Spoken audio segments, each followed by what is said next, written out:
panalangin. Noe, maaari mo bang paunahan ang panalangin?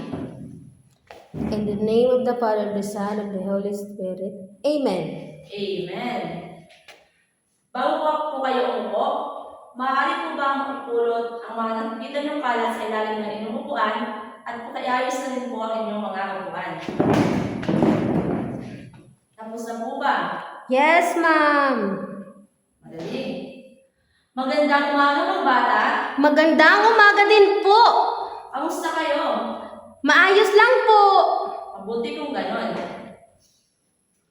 May liban ba sa klase ngayon? Wala po. Magaling. So, lahat kayo ay present. Bago tayo magsimula, ay atin munang alalahanin ang mga alitutunin sa silid-aralan. Ano nga ba ito?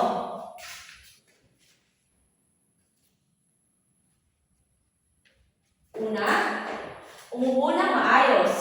Nakaupo po ba kayo ng maayos? Opo. Pangalawa, makinig ng mabuti sa guro.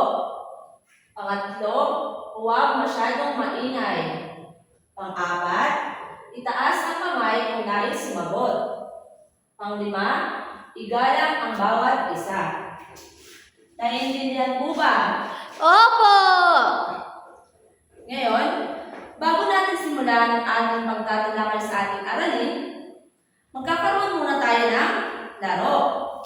Ang laro ito ay tinatawag na pagtugmain mo. So, hahatiin ko kayo sa dalawang klase. May dalawa ko dito magkaparehong set ng mga card na may larawan na nakashuffle. Ito po yun. Ito. So, magpapasya kung aling grupo ang mauuna sa pamamagitan ng bato-batopic. Isang kasapi mula sa grupo ang pipili ng dalawang card at babalik na rin ito. Kung magkapareho ang makakuha sila ng isang puntos. At kung hindi naman, ay ibabalik ang card na nakaharap pababa at ililipat ang turn sa kabilang grupo. Magpapalitan ng turn hanggang sa mahanap ang lahat ng pares ng card. Kapag wala na natitirang card, bibilangin ang lahat ng pares na nakuha ng bawat grupo. Ang grupong may pinakamaraming pares ang siyang panalo. Naiintindihan ba mga bata? Opo. Ngayon, simulan na natin. Sa inyong palagay, mahalaga ba para sa atin ang mga larawan na ito? Ma'am. Yes, Noe? Opo. Dahil ito po ang kadalasang ginagamit sa paglalaban na nakakatulong sa pagtanggal ng mga dumi sa damit po. Magaling. Tama. Ang mga larawan na ito ay siyang ginagamit natin sa paglalaba. Mula sa mga larawan na ito, ano kaya ang may hinuha ninyong aaralin natin sa araw na ito? Ma'am. Yes? Mga ginagamit po sa paglalaba. Tama. Magaling. Sa araw na ito, ating tatalakayin at ipapaliwanag ang mga kagamitan at consumable sa paglalaba.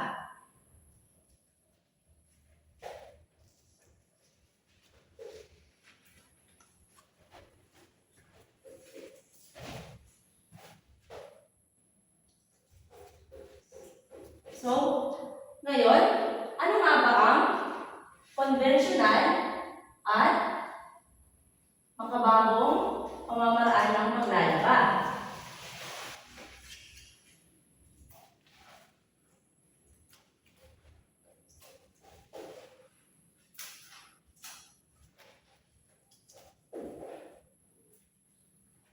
Konvensyonal o tradisyonal na paglalaba.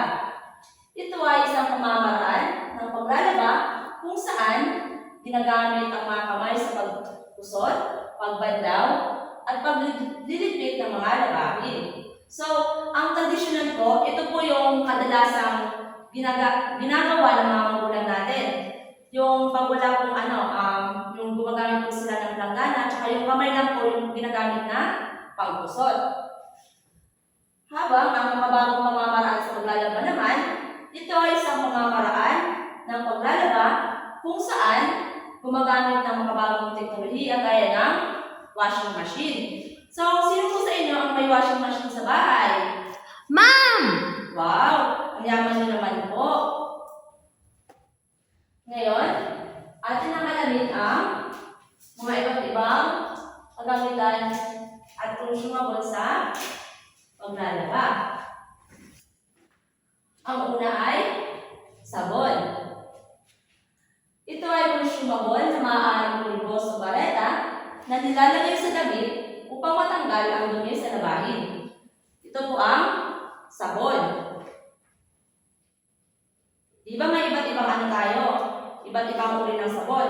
Ano yung alam ng mga sabon na ginagamit ng ano, ng mama nyo? Mama! Yes, Noel? Ma'am! Tops na blue. Wow! Bakit ayaw mo ba ng puti? Pwede naman po. Sunod naman ay ang bleach. Ito ay tumutulong upang matanggal ang anumang mantsa sa labahin. Ito po ang bleach. Ang bleach ay bawal po siyang gamitin sa may kulay. Kasi po, maaari pong kumupas po yung kulay ng ating mga damit. Sunod naman ay fabric conditioner.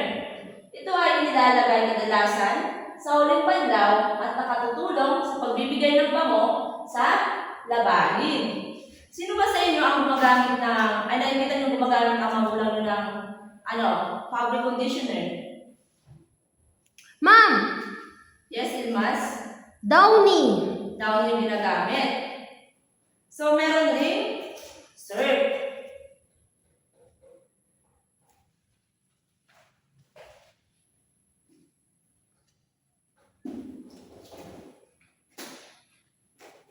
Sunod naman ay langgana.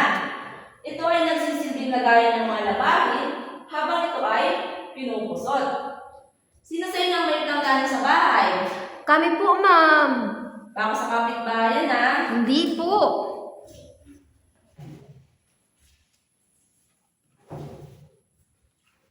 So, ito yung langgana.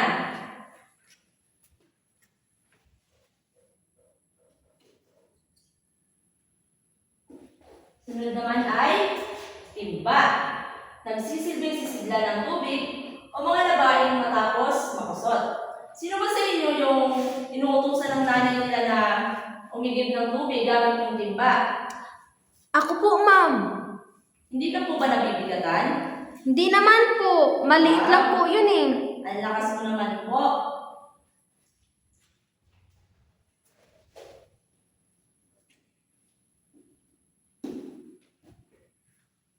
Ngayon, sunod naman ay ang iskoba. Ito ay tumutulong sa pagbuskos o pagtanggal ng mantsa o dumi sa mga labahin. Ang iskoba po ay, kung alam natin ay brush. Ah, Yun brush. po ang iskoba. Iskoba.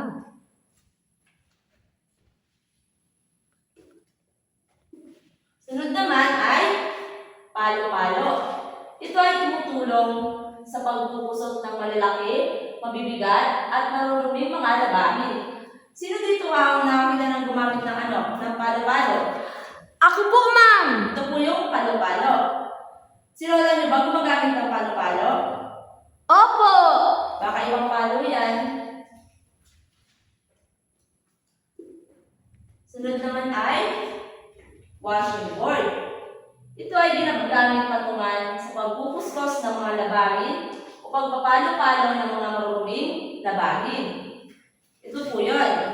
Kung tawagin natin ay brush board.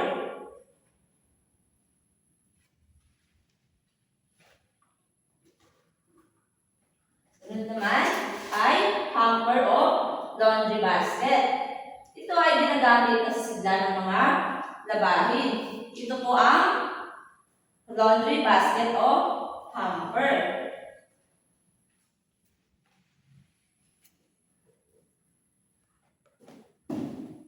Sunod ay ipit. Ito ay nagsisilbi pang ipit ng mga labahin na nakasampay upang hindi malaglag. Ito po ang ipit. Kadalasan, pinaglalaroan nyo to. Minsan inipit sa tenga, kung saan-saan.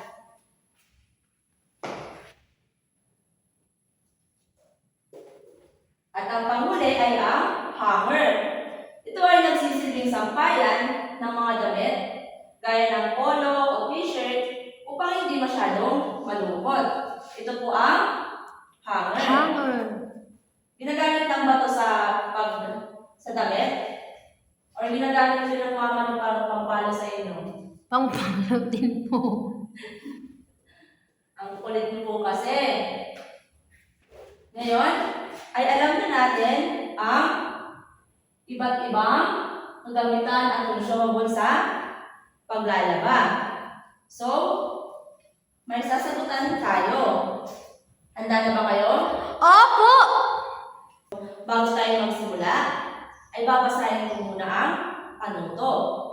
Pipili kayo ng isang bahay. Sa bawat bahay ay may pangungusap at tutukuyin nyo kung ito ba ay tama o mali. Kapag tama, ang sasabihin nyo ay tumpak. Kapag mali naman, ay ligwak. Naiintindihan po ba? Opo! Okay. Pumili na kayo ng isang bahay. Ma'am! Yes, Eman? Bahay ni SpongeBob. Okay, bahay ni SpongeBob. Maaari mo po bang basahin?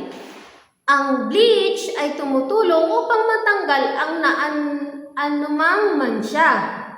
Ito po ba ay tama o mali? Tumpak po, ma'am! Tama. Ang bleach po ay siyang tumutulong upang matanggal ang anumang mancha. Okay. Iba naman. Ma'am, Yes, Adrian? bahay po ni Sandy. Okay, bahay ni Sandy. Ang timba ay ginagamit sa sidla ng mga labahin. Tama po ba o mali? Ligwak. Bakit timba? Dapat po ay hamper o laundry basket. Tama. Dapat ay hamper o laundry basket kasi ito po ay ang sisidla ng mga labahin. Next naman po. Ma'am, Yes? Pili ka po. bahay ni Squidward. Okay, bahay ni Squidward. Ang palo-palo ay tumutulong sa pagtatanggal ng mga mancha o dumi sa mga labahin. Tama po ba o mali? Ligwak po. Bakit po ligwak? Dapat po ay scuba o brush. Tama. Ang ginagamit or tumutulong sa pagtatanggal ng mga mancha o dumi ay ang escoba o brush. Sunod naman po. Ma'am, Yes? Lorbian? bahay po ni Patrick. Okay, bahay ni Patrick. Ang fabric conditioner ay nilalagay kadalasan sa huling panlaw. Tama po ba o mali? Tumpak. Tama. Fabric conditioner po ang nilalagay sa huling panlaw na kung saan ito po ay nagbibigay ng bango sa mga labahin. At ang pinakahuli po ay, yes po, ito na. Bahay po ni Krusty Krab. Okay, ang pinakahuli.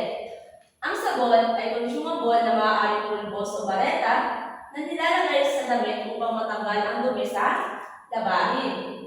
Tama po ba o mali? Tumpak. Tama. Ito po ay sabon. Ngayong alam niyo na talaga ang ating aralin ngayon, bakit mahalaga na alam natin ang mga kagamitan o consumable sa paglalaba? Ma'am, Yes? Yes, Eman? kailangang alamin ang mga kagamitan o consumable sa paglalaba upang masiguro ang tamang paggamit ng mga ito at napadali ang proseso ng paglaba nang hindi nasisira ang mga damit po. Tama. Tama ang iyong kasagutan. Kailangan talaga natin alamin ang mga kagamitan o consumable para masiguro natin na tama yung ating mga ginagamit. at upang ang ating mga damit ay hindi masira. Paano mo naman mapapangalagaan ang mga kagamitan sa paglalaba upang magamit pa ito ng matagal? Ma'am, ako po, ma'am. Yes, Noe? Sa pamamagitan ng paglilinis at wastong pagtatago ng mga ito pagkatapos gamitin po. Tama. So, dapat hindi lang natin ilagay kung saan-saan pagkatapos natin gamitin. Kailangan natin itong iayos kung saan natin ito pinuha. So, paano mo naman maipapakita ang pagiging responsable sa paggamit ng mga kagamitan sa paglalaba sa inyong tahanan? Ma'am, ako po, ma'am. Yes, po? Sa pamamagitan ng maingat na paggamit, hindi pagsasayang ng sabon o tubig, at pagbabalik ng mga kagamitan sa tamang lugar matapos gamitin po. Tama. So, tama po ang inyong mga kasagutan. Ano naman ang konvensyonal na paglalaba? Ma'am, ako po, ma'am. Yes po. Ito ay isang pamamaraan ng paglalaba kung saan ginagamit ang mga kamay sa pagkusot, pagbanlaw at pagliligpit ng mga labahin po. Tama. Ito po ay conventional o traditional na paglalaba. Na kung saan kamay po ang ginagamit sa paglalaba. So, ano naman ang makabagong pamamaraan ng paglalaba? Ma'am, Yes, Emmanuel? ito ay isang pamamaraan ng paglalaba kung saan gumagamit ang mga kabagong teknolohiya gaya ng mga washing machine. Tama. Ang makabagong pamamaraan ng paglalaba, ito po yung mas napapadali yung paglalaba natin. Na parang hindi na tayo nahihirapan at hindi na masyadong sumasakit ang ating mga kamay kapag naglalaba. Ano naman ang mga kagamitan at consumable sa paglalaba? Ma'am, Yes, Adrian? palanggana po. Ano pa po? Palo-palo. Palo-palo. So, iba naman po. Ano pa po ang mga ibang kagamitan at consumable sa paglalaba? Ma'am, Yes, Noe? hanger. Ano pa po? Hamper o laundry basket. Tama. So, ang mga sinagot ay mga kagamitan at consumable sa paglalaba. Ano ang tamang paggamit ng mga kagamitan at consumable sa paglalaba? Ma'am, ako po. Yes po. Ang maingat na paggamit ng mga ito ayon sa kanilang gamit. Dapat gamitan ng mga tamang sabon, timba, at palanggana. At huwag mag-aksaya ng tubig o sabon. Linisin din ang mga gamit pagkatapos maglaba, ma'am. Tama. Kasi po minsan, di ba, kapag naglalaba, minsan naaaksaya natin yung mga sabon. Minsan nasosobra ng paggamit. Ano naman ang kahalagahan ng tamang paggamit ng mga kagamitan at consumable sa paglalaba? Ma'am, ako po, ma'am. Yes po. Mahalaga ang tamang paggamit ng mga kagamitan at consumable sa paglalaba upang maging malinis ang damit, makaiwas sa aksaya, at mapatagal ang gamit. Nakakatulong din ito sa pagiging maayos at malinis sa ating gawaing bahay po, ma'am. Tama. Tama yun. Ngayon, ay talagang naunawaan ninyo ang ating aralin. Kumuha po kayo ng isang kapat na papel at sagutan po ito.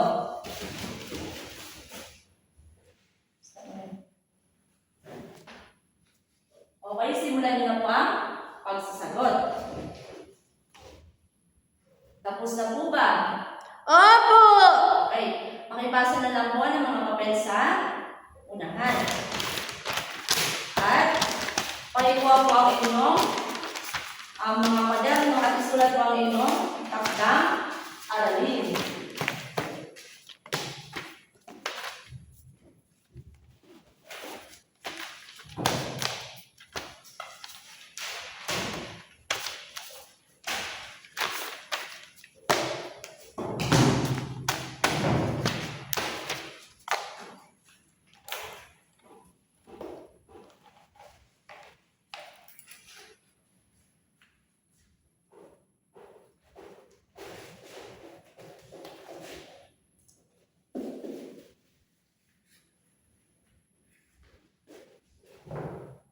Tapos na po ba sa pagkopya? Opo! Okay. Doon lamang po nagtatapos ang ating aralin. Maaari pong ayusin na po ang inyong mga gamit at ang upuan po at maaari na po kayong umuwi.